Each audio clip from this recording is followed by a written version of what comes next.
et de les jeter aux petits chiens. na be fa ma lu ama. Amen, amen. Amen. Et le Seigneur va dire, Yeah. et Jésus Christ wa seke. elle va dire, elle va dire, Blanc wa seke.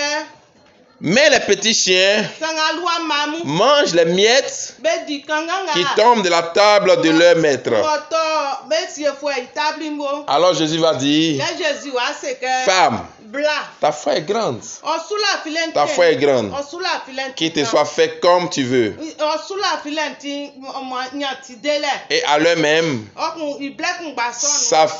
sa fille qui était tourmentée par les démons, Iwanga mo wa we mi kre ale. elle a été guérie. Okun oni agbegbe. Elle a eu la délivrance. Amen. Alléluia. Amen. Bien-aimé de Dieu, Jésus dit, Jésus wa. je n'ai été envoyé qu'aux brebis perdues de la maison d'Israël. Jésus wa bwa ba nga mo ba mrin be kun manu ti embali o. Amen. Amen. Et lorsque vous allez voir que lorsque cette femme va venir se prosterner devant lui, Ye ka mi an ke bla so wa ko to ebo. disant, Seigneur, secours-moi, Mo aseke defo le mi. voici la réponse que Jésus va lui donner. Yo su tele nga Jésus wa fam. Il n'est pas bien de prendre le pain des enfants et de les jeter aux petits chiens. Oti me su ka be fa ba kanga me pa me fa malu amamu. Et cette femme-là E bla so yin. va répondre pour dire, Wa te su ke. oui Seigneur, Defo. mais les petits chiens Sanga lu amamu. mangent souvent Be di gbele suma. les miettes qui tombent de la table du maître. Amen. Le Seigneur Jésus a vu cette femme, combien de fois cette femme vient de prouver, faire une preuve de foi.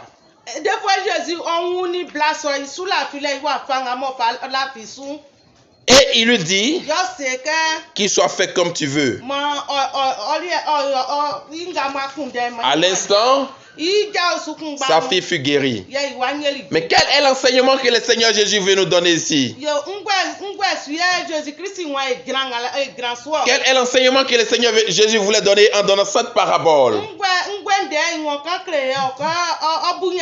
Lorsqu'il disait aux disciples, je n'ai été envoyé qu'aux brebis perdues de la maison d'Israël.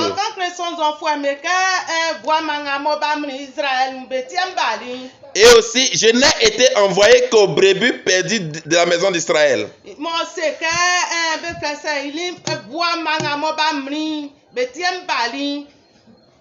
Amen. Et à cette femme, quand il lui disait, il n'est pas bien de prendre le pain des enfants et de les jeter aux petits chiens.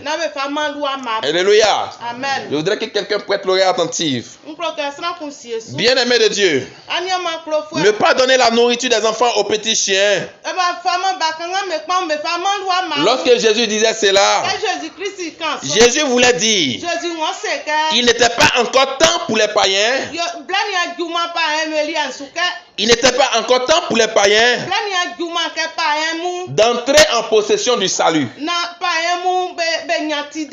Il n'était pas encore temps pour les païens d'entrer en possession du salut. C'est ce que cela voulait dire. Lorsque Jésus disait, il n'est pas bon, ou bien il n'est pas bien de prendre la nourriture, ou bien le pain des enfants pour les donner aux petits chiens. C'est ce que Jésus voulait expliquer. Le temps n'était pas venu encore pour les païens de recevoir le salut. Alléluia. Amen. Mais pourquoi Jésus dit cela? C'était juste que Jésus avait une double mission. C'était juste que Jésus avait une double mission. Sa première mission consistait ou bien était orientée vers les brebis perdues de la maison d'Israël.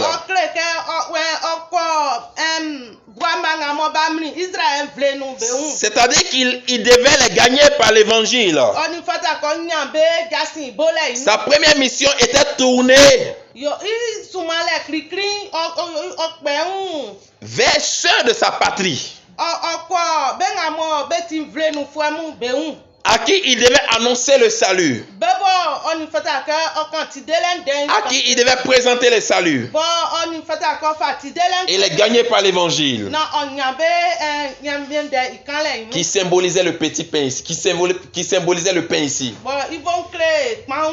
Amen. Amen. Alléluia. Amen. Il devait les gagner par l'évangile, qui était le symbole du pain ici dans ces passages. Ou bien de la nourriture si vous voulez. Alléluia. Alléluia. Amen. Là, c'était la première mission de Jésus. Gagner les brebis perdues de sa patrie.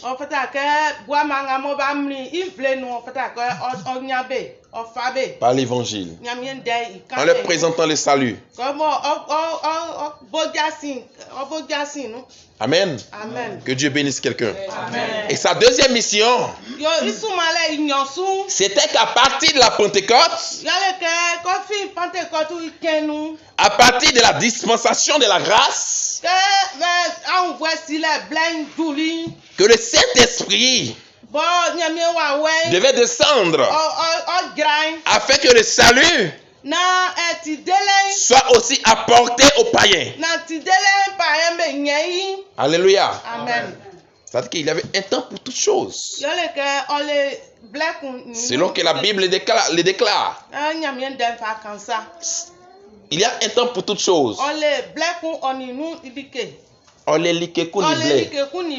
C'est ça, non?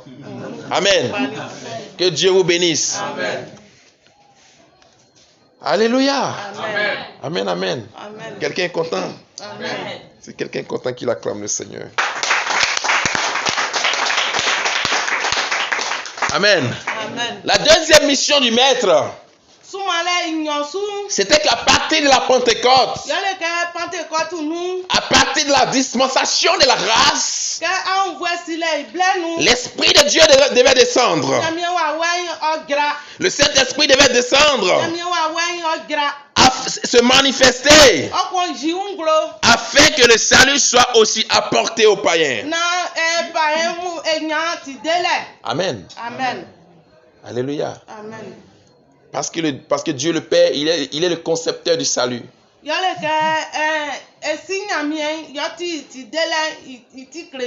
Amen. Amen. Dieu le Fils est celui qui exécute le salut.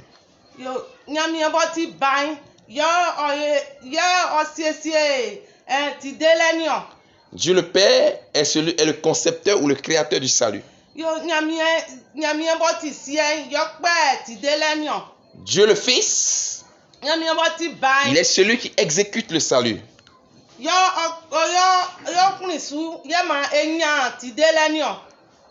Et Dieu le Saint-Esprit, il est celui qui actualise le salut. Quelqu'un comprend ces choses? Amen. Amen. Amen. Donc, il fallait que le Saint-Esprit de Dieu vienne à partir de la Pentecôte pour une dispensation de la grâce. Pour que aussi les païens soient sauvés. Là, c'était maintenant pour les païens. Mais pendant que cette femme, au moment où cette femme-là venait vers le Seigneur, le Seigneur était en train d'œuvrer pour que sa patrie ait le salut. Acclamons le Seigneur pour notre moment. Alléluia. Gloire à Jésus. Amen. Amen. Donc là, le Saint-Esprit devait venir pour que le salut soit aussi apporté aux païens.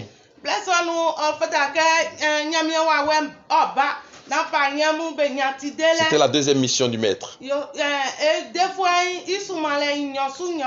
Jésus était entre la loi et la grâce. Et tous ceux qui se sont disposés pendant ces prédications, ils ont bénéficié de sa grâce.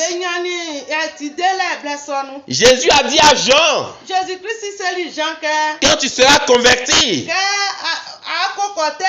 dans le livre de Luc 22, le verset 32, il lui dit, quand tu seras converti, affermis tes frères. Amen. Amen. Quand tu seras converti, affermis tes frères. Il n'a pas dit quand tu seras converti, affermis les autres d'abord. Mais il dit d'abord affermis tes frères. Alléluia. Amen, amen. C'est parce que le salut doit commencer chez nous à la maison. Amen. Quelqu'un comprend ça? C'est parce que le salut doit commencer chez nous à la maison. Dans nos familles, dans notre patrie, avant d'atteindre les autres. Amen. Amen. Alléluia. Amen. Je répète cela. Je dis, c'est parce que le salut doit commencer chez nous à la maison, dans nos familles, dans notre patrie, avant d'atteindre les autres ou ceux de dehors. C'est une façon pour dire la charité bien ordonnée commence par soi-même. Alléluia. Amen. Gloire à Jésus. Amen. Que Dieu bénisse quelqu'un. Amen. Est-ce que quelqu'un est en train de comprendre l'enseignement que le Saint-Esprit est en train de communiquer à l'Église du Seigneur? Amen. Alléluia. Amen. La charité bien ordonnée commence par soi-même. C'est pourquoi nous sommes en train de traiter un thème. Gagner d'abord sa famille, sa maison, sa patrie au Seigneur. Ensuite, les autres. Amen. Amen. Gagner d'abord sa famille, sa maison, sa patrie au Seigneur. Ensuite, les autres. Ça, c'est le thème que nous sommes en train de traiter. Bien-aimés de Dieu, nous avons coutume d'obéir au grand mandat selon Matthieu 28, le verset 19. Matthieu 28, le verset 19. Nous obéissons à la voix du Seigneur lorsqu'il nous dit allez prêcher l'évangile à toutes les nations et baptisez-les. Amen. Amen. Nous obéissons à cette parole-là, au grand mandat de Matthieu 28, le verset 19. C'est-à-dire prêcher l'évangile afin que le monde soit sauvé. Pourtant, chez nous à la maison, il y a encore des païens. Amen. Amen. Alléluia. Amen. Pourtant, encore chez nous à la maison, il y a des païens. Personne ne peut dire le contraire. Alléluia. Amen. Il y a encore des païens chez nous à la maison. Dans nos familles, il y a des féticheurs qui s'y trouvent. Dans nos familles, il y a encore des idolâtres. Quand on va au village, il y a dans certains endroits de la maison où il y a encore des hôtels démoniaques.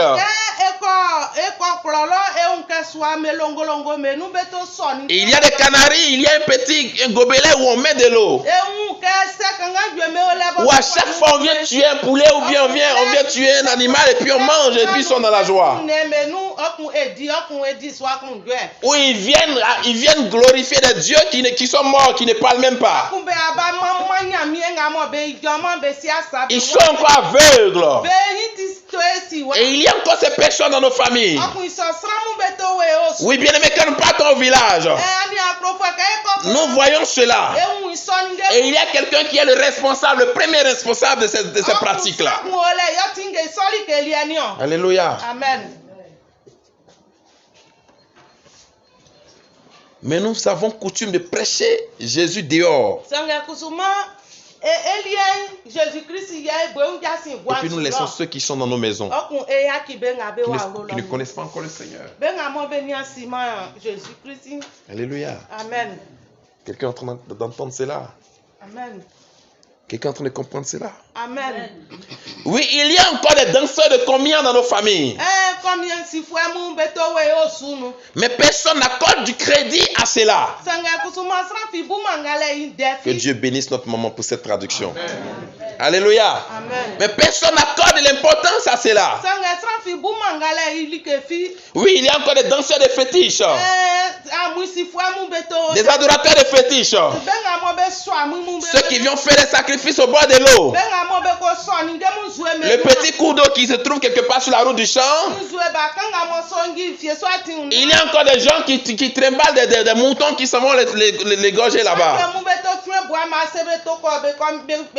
Ils ont des poulets, ils les tuent et puis ils les jettent dans l'eau. Il dit que si les poulets se renversent d'une façon, c'est que le fétiche a réussi. Il y a encore... Alléluia. Amen. Acclamez le Seigneur.